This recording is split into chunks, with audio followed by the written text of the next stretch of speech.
Hey guys, Jeremy here. I figured I'd make a quick intro video. Today I'm going to venture out into the real. Today I'm going to venture out into the real world to see a movie. One of my favorite things to do. It's called Weapons. I got one ticket to paradise. All right, before we get started, I just want to say, I got some feedback on my previous videos. Comments and private messages and whatnot. All right, okay. One of them was from my my twin brother. His name's Jason. All right, there he is, right over there. It's a good picture of him. It's the only picture I got of him. But there it is. Anyway, maybe they're going on a little too long. We'll try to keep them down to about 5 minutes. Yeah, okay. Here's what we're gonna do. I get to the theater. Yeah, I pull up, walk into the lobby on a matinee on a Thursday. No, the place wasn't hopping. I can tell you that much. There we go. That's more comfortable. I got my ticket. I went into theater 2. I took my assigned seat, which I'm not a fan of.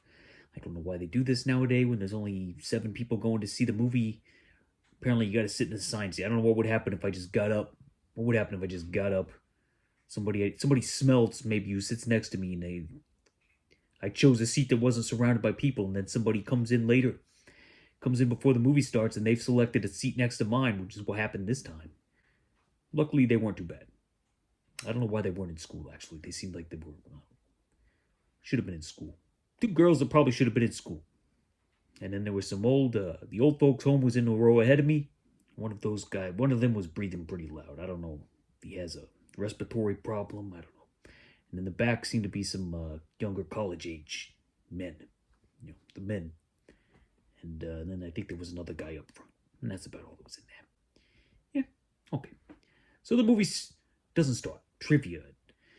Some guy talking to kids. None of it was funny. None of it was amusing. And I really wish it would just be a blank screen like back in the old day. Because quite frankly, I'm trying to get into a mood. I'm trying to get into a vibe. Okay? I'm not here to complain. I'm not here to be Mr. Complainer, Mr. Angry Man grinding his gears, blah blah blah. But I go to a movie. I want certain conditions. Yeah, I want certain conditions. That's all I'm saying. There's a certain way to watch a movie, especially if you're going out to the theater. You go there, you get your seat, you settle in. Maybe you talk and whisper to your little theater mate, or maybe you're like me. I just walked in there by myself and I just sat down, and nobody cares. It's 2025. Nobody cares. Go see a movie by yourself. You want to see it? You got $10? Go see it. Better than bringing the whole family. $50. Got to find a right time. Get everybody's schedules lined up. Forget that. If you want to see a movie, just go see it by yourself. It'll be on streaming in a month anyway. And then you can watch it again. If they really want to see it. But this one's not a family film, so this is a moot point anyway. The wife doesn't like horror that much, so that's Emily, my wife. There's a picture of her right there. She doesn't like horror too much. So anyway, Weapons. I'm not a Nepo baby. So both Stephen King trailers. So, and that's good, because this movie that I'm about to review. This movie that I'm about to review has got Stephen King vibe, I guess, to it, kind of, but not really. Yeah, Weapons. From the director of Barbarians. Weapons.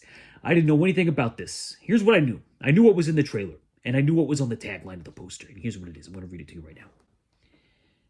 Last night, at 2:17 a.m., every child from Mrs. Gandy's class woke up, got out of bed, went downstairs, opened the front door, walked into the dark, and they never came back. Whoa, that's a premise. That is a premise. And I'll tell you what, you see that happen? If you see that happen in a movie, you're going to be hooked. It's going to hook its teeth in you right away. And that is exactly what happens in Barbarians. Weapons. Weapons. I get those confused. I'm sorry. One-word titles. One's about barbarians, and this one's about weapons. So we got some kids there. It looks like 1, 2, 3, 4, 5 kids on the poster. 17 in the film that disappear. And they run with their little arms out like that. instant, iconic horror imagery. That's what that is. That's what I call that. We're talking on the level of the shark jumping on the boat in Jaws. We're talking on the level of Leatherface swinging a chainsaw around and dancing around in the sunlight. I'm going to tell you what. You see a kid, you see anybody running with their arms like that, like they're about to take off, you will know exactly what they are referencing and exactly what they're doing. Kids all over the world, all over the playground, in the elementary schools all across the nation are going to start running with their arms flapping outstretched like that. And they're going to be referencing this movie Weapons. That's how creepy, iconic the imagery instantly is. Yeah. Okay. I'm not going to go into the spoilers. Yeah. But a mythology is set up. This is a new mythology in horror. And it's amazing what you can do with just anything. As long as you wrap a story around anything, as long as that story is captivating, I mean, you can make a story of anything. You can make a story about a guy making a peanut butter sandwich. And as long as there's a captivating story around it and it's shot and acted well, you can make that peanut butter sandwich making scene the creepiest thing you've ever seen. Feels like the start of something, you know what I mean? And I love non-linear storytelling when it's done well is about as good as it gets. And this is non-linear storytelling done well. 5 thumbs up. That's right, 5 thumbs up. I got 5 of them, and they're all up for Weapons. Spooky. Yeah. That's about it. I'm not trying to break ground here. Oh, one other thing I wanted to mention. During the movie, I don't know what was happening. They don't clean the theater very well, but there was a fly that buzzed in my ear. I mean, I'm guessing it was a fly. I didn't see what it was because it was dark, but it buzzed in my ear, and I brushed it, and then it went on my head. I don't know if that was part of the movie. I don't know if that was like a what was his name? William Castle type of thing, you know, where they put toilets in the seats. And somebody would take a toilet in the middle of the movie, and the toilet would flush underneath you, you know, that they used to do that in the 1950s. I think this may have been something like that, except they released flies into the theater during a pivotal moment. There is no pivotal moment involving a fly in this film, but I think it might have been a trick, like an old come see Weapons, and a fly will buzz past your ear and land on your head. And you will feel it in 4D and IMAX. This was not IMAX. This was not an IMAX screen, but you know what? It was still great. Still bigger than my TVs at home. I got a projection screen too. I got 2 of them. 2 projectors. So I can get I can get the theater experience. No problem. No problem. But you know what? You know what I can't get at home? The old folks home in the front row. They'd say, "Oh, it says 217." Or the girls. The girls next to me that probably should have been in school. Snickering at everything, but they were scared. They were loving it up. I loved it. I was watching the movie through their eyes, to be honest with you. And not in a creepy way. And it didn't distract me. I thought it added to the experience. I can't get that at my house.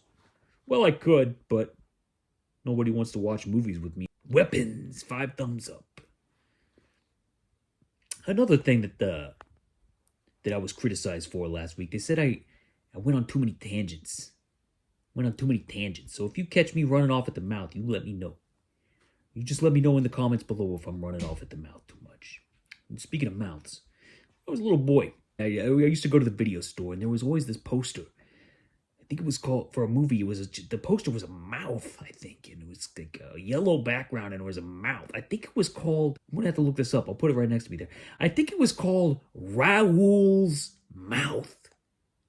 And, yeah, that's what running off at the mouth reminds me of. Oh, and the opening of Rocky Horror Picture Show. And the opening of the music video for Poison's I Want Action. It's got those lips and the teeth. Have you ever seen the opening to the Poison music video? Let me do my impression of it. Ooh, let me tell you what I want. You like that? Give you a little something? Ooh, let me tell you what I want. Anyway, see ya under the bleachers. I don't like that one either. I don't know. I'm still working on it. See ya under the bleachers. Till next time, smash it, like it, rub it down. Woo! What are they talking about? Can you hear me? Can you hear me okay?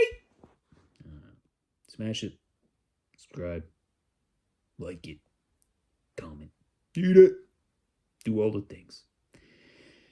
Over and out. Under the bleachers.